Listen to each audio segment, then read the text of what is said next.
Alright, hello everybody, how are we doing this evening? We are going to make some Hungarian goulash tonight.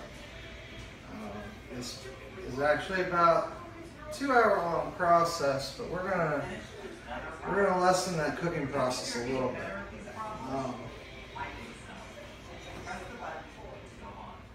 Normally you would let it cook until the meat is extremely tender. I've already had my meat sitting in some, soaking with some salt, basically brine-ish. It's to help break up the fibers a little bit. It's not really brine, it's like a meat tenderizer. You sprinkle and you mix, and you let it soak in all into the meat. Anyway, so we're gonna do a Hungarian goulash tonight. Okay. So, to do this, we're going to sear our meat first. We can do that on medium high. We're going to go to,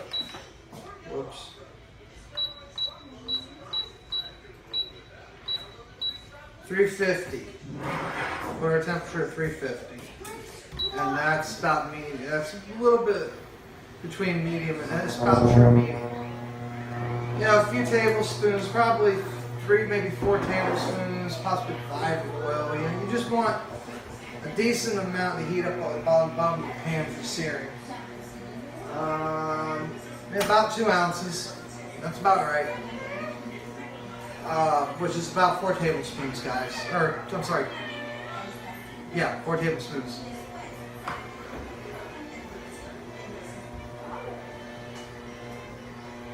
We're waiting for that oil to start actually steaming a little.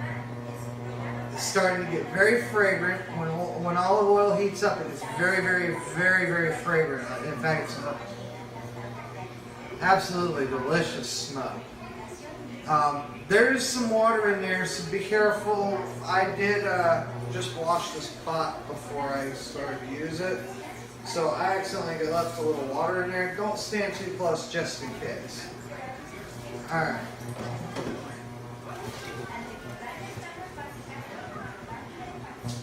That olive oil is getting very nice and hot. Let's pull our meat out.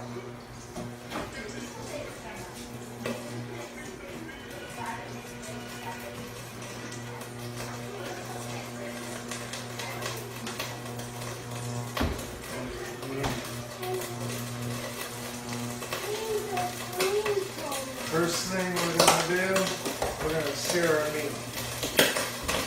I would like for you to go in the other room, please, before you get popped and splattered.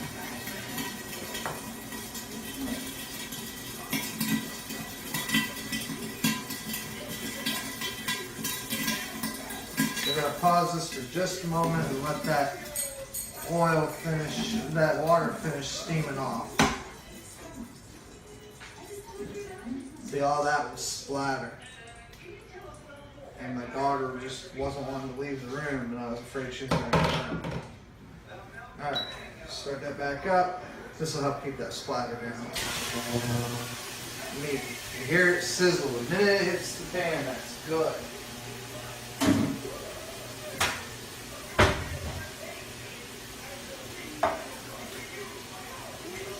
So.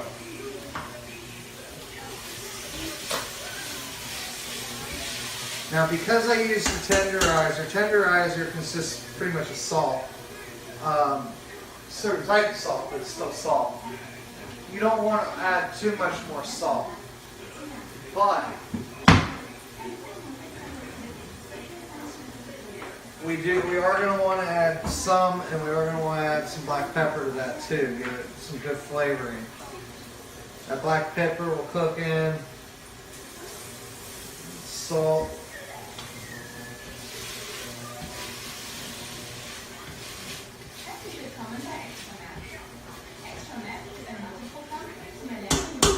Okay, we're going to turn our heat up all the way to 375 and let it really, really, really sear up. If you really want a good sear, and you have the feature, you don't want to burn your oil now, just remember this. You can bump it all the way up to sear, which will take it up to about 500 degrees, and it will sear that meat. Oh, that smells so good right now. This is just beef cut for stew. Okay, and these are a little bit large chunks. Personally, these will cook down, because I'm making this twice, these will cook down, they will be okay. I'm not wanting some, I might come in afterwards, after they're cooked, when we remove them, I might put them on the cutting board and chop them down in a little bit smaller bits, but for now, we're just going to let that sear.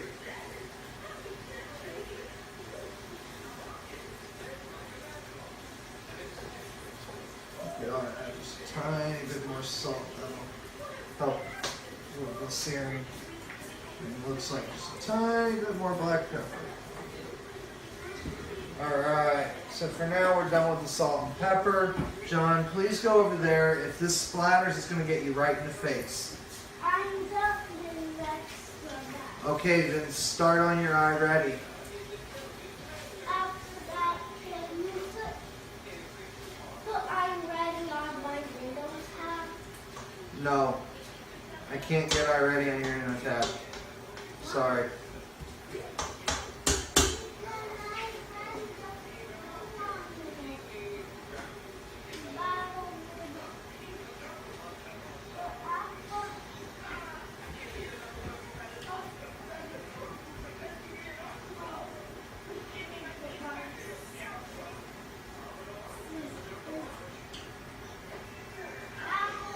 Alright, so some of this it's just too liquidy right now, and we need something that's gonna. Now this is about the time when you can add your mirepoix, the fine diced mirepoix. It's got onions, carrots, celery. This is your aromatics. It's all the good, yummy, yummy stuff.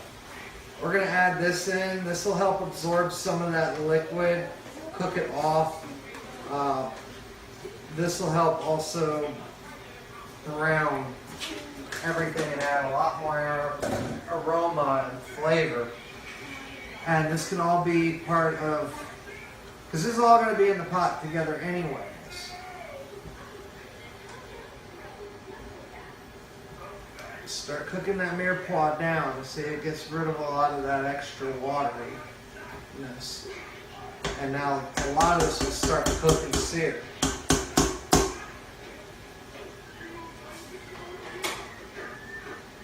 Alright, so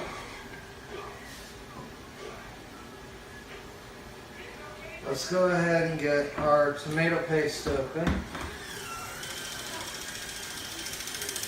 I need to go grab a drink real quick.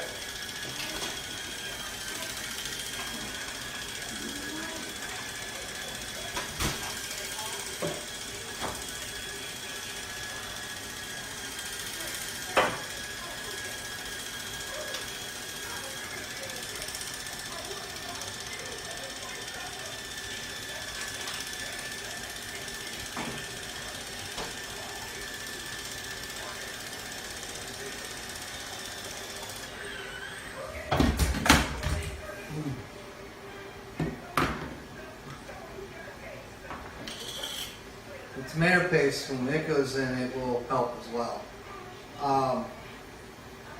This is 6 ounces. I need 4 ounces of it for what we're going to do here.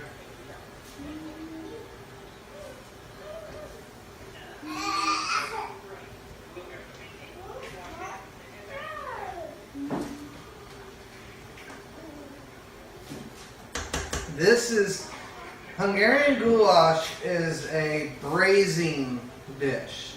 It's a one-pot dish. We do everything all in one pot. We cook it in layers. We layer the flavors, and that is what builds our flavor profile for it and makes it yummy, yummy, yummy. by putting it together and cooking the meat first, getting some of the meat juice in there, added with the oil, and then you add your mirepoix. Your mirepoix, there's layers and layers and layers of flavors there. So I'm gonna have to get a spoon.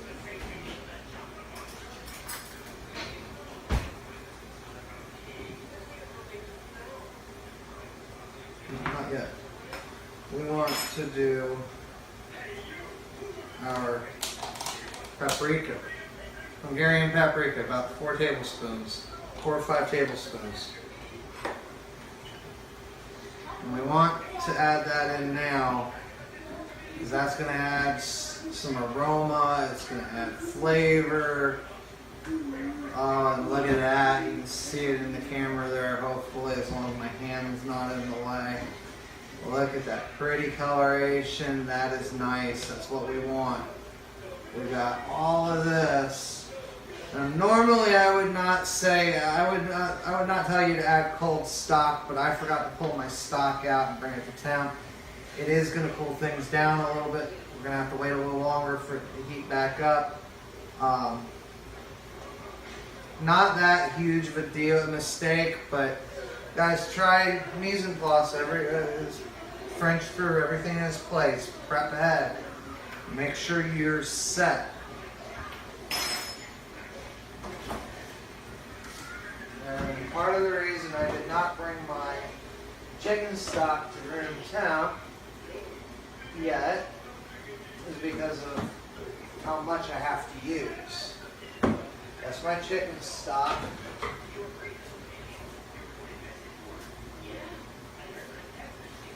I froze it, thawed it out.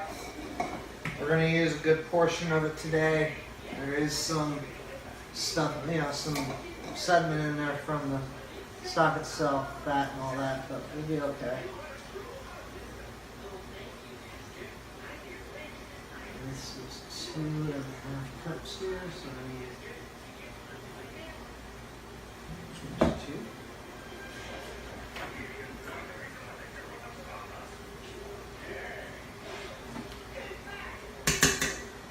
And we're going to take just about all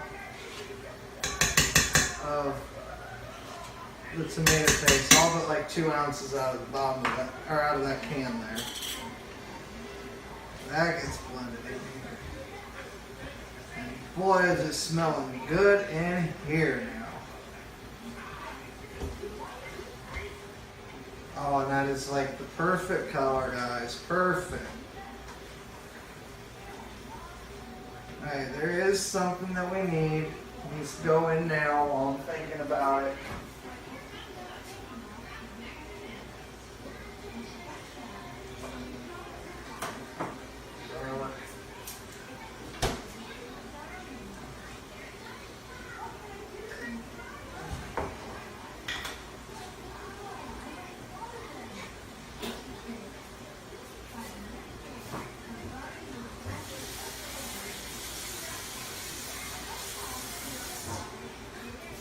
Try not to dirty all your cookware.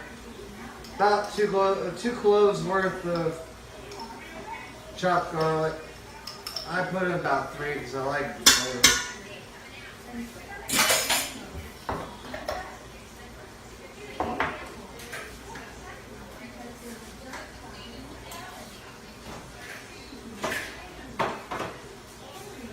Alright. So, we're getting some of that cooked to the bottom, which is what we want. We want it to get some fond on the bottom of the pot.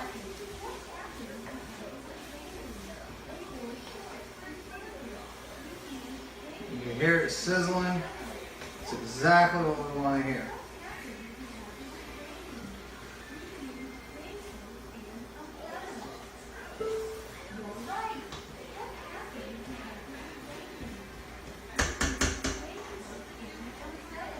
And then a half a teaspoon of caraway seeds. Now, the amazing property of caraway seeds, guys, is they actually help eliminate heartburn and indigestion.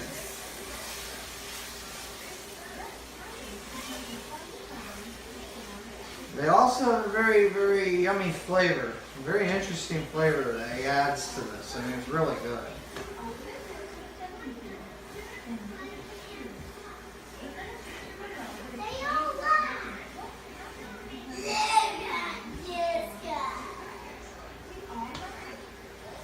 Okay, we need to lower this down to about medium now. It's cooking the way I want. We don't need the oil anymore. We don't need the caraway. We can put all that away. I had pre-portioned everything.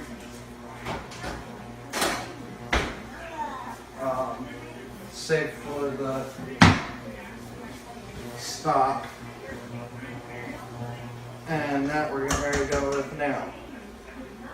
4 cups, 4 1/4 cups of stock. And it may end up being a little bit more than that, but this serves 9, everybody. I'm making extra because I have to have something for my kids to eat for a few days after my surgery. And I don't want to have to cook. Now this is why we use a pot here. Now we can add more if we need it a little bit later, but remember this has got to cook down and thicken, so we don't want to use too much. We want to make sure always keeping an eye on the level of that liquid. It's going to form a skin that is going to eventually, you're going to skim that off. But not yet. You want to let this flavor build, let everything do what it's supposed to. In fact, here is a good time to just get a rough idea of what your dish is going to taste like. Should be about warm, so I should be able to take a little itty bitty taste. So, okay, it has almost tomatoey, beefy. It does need something though. And you don't want to overdo it at this point because you can always add salt, you just can't take it away. Once you've added it, you can't take it away. We'll add a little bit more cracked black pepper to this as well.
Everybody, we are at the point, the goulash, we have cooked it down. I added about another cup of chicken stock there towards the end.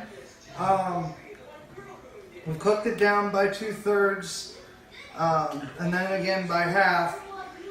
And it comes out very, it's a soup. Goulash is a soup, but it's a thicker soup. And that's fine because this is going to go over top of noodles. So this is a combination of 2 things. So this is really delicious. I've skimmed off all of the oil and garbage off the top when I had the chance earlier. I've got water over here boiling. We're going to do our noodles real fast. The way I like to do my noodles is start off with a fresh pot of boiling water. Let me find it real quick. I have it around here somewhere.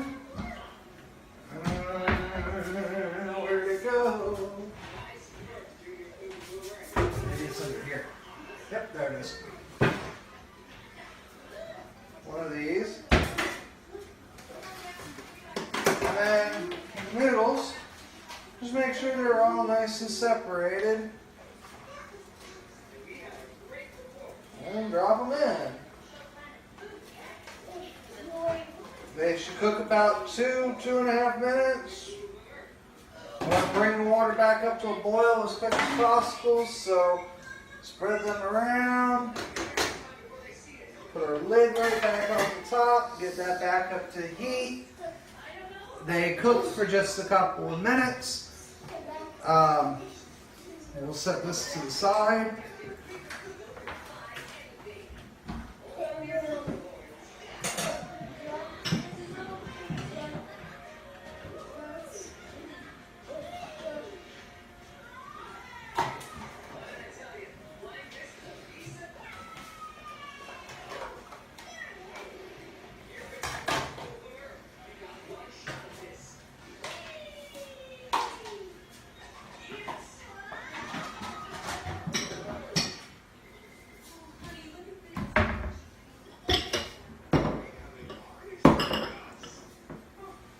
Alright, water should be just about back up to a boil. Noodles are starting to float, which means they're done.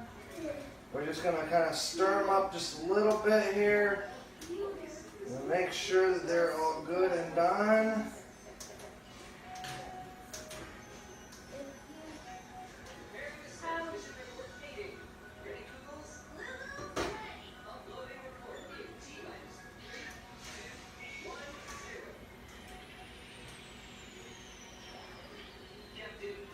Check, see if they're done. You can pull them out, pull one out, one or two out. You know, just it's a basket. You can use it. Jam. Done. Are you done? They are done. So, put our colander in the sink. Turn off our heat. Grab an oven mitt, a towel,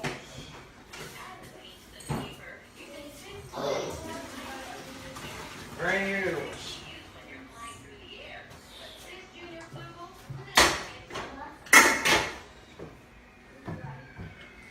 Noodles done.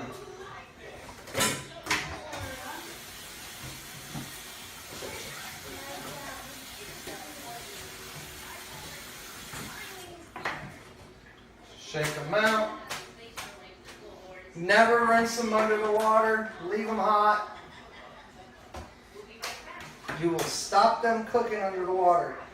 You want them done just al dente, so they're still cooking a little bit when you, and they're nice and, watch out, John. They're nice and hot when you're gonna put them in the bowl. Oh wow, they are really hot.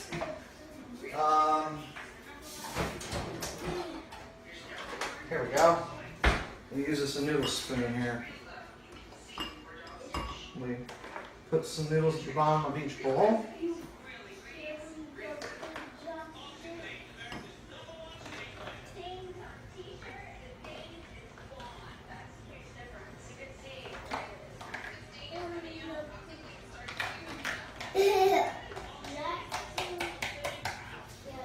Alright. Noodles are in the bowls.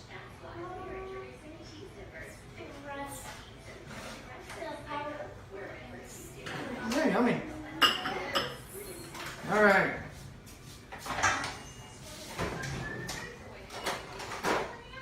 Is it time for dinner? It is just about time for dinner. We'll take our goulash.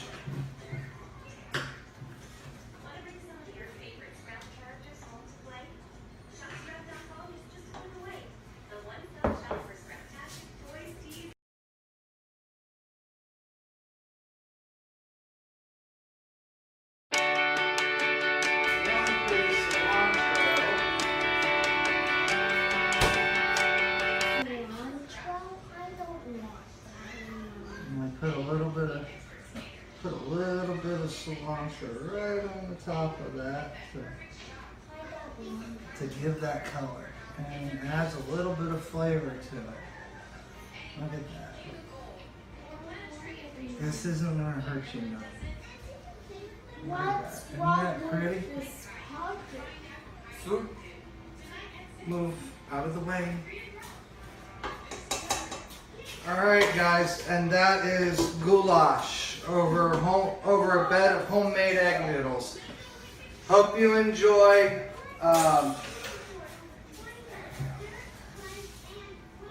Let's actually do this. Okay, John, Madeline, there are your bowls. Let's get you guys some spoons. Spoon. Okay, thank you ladies and gentlemen for watching. If you like what I'm doing, please subscribe. Click on the like button. Show me some love. Give me comments. Let me know what I'm doing right, what I'm doing wrong. Hang on, Madeline, Daddy's almost done, I promise. And, you know, hey, keep the smiles on your faces. Like Roman would say, smile more. And love you guys. Keep it up and keep cooking.